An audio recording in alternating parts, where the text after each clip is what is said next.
ரொம்ப ஜல்லி பிடிச்சிட்டு கசாயம் வைக்கலாம். குப்பை மேனி கட் பண்ணிக்கலாம்.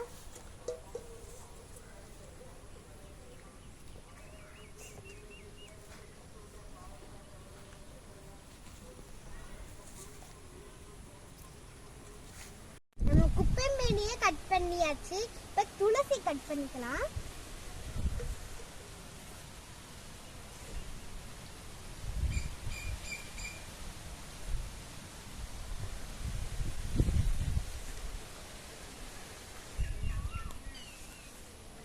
துளசி கட் பண்ணியாச்சு. இப்போ தூதுவளை கட் பண்ணலாம்.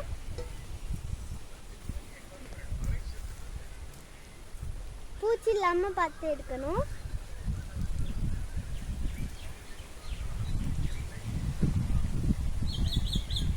ஃபஸ்ட்டு நம்ம தக்காளி, சீரகம், மிளகு, வெங்காயம், பூண்டு எல்லாம் சேர்த்துக்கலாம்.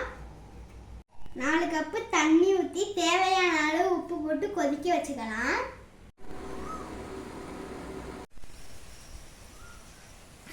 எல்லாருக்கும் இது மாதிரி உங்கள் வீட்டில் உள்ள குழந்தைகளுக்கு ஜலி பிடிச்சிக்கிட்டுனா இந்த மாதிரி பண்ணி குடிங்க. உங்களுக்கும் ஜலி பிடிச்சிட்டுனா நீங்களும் குடிங்க.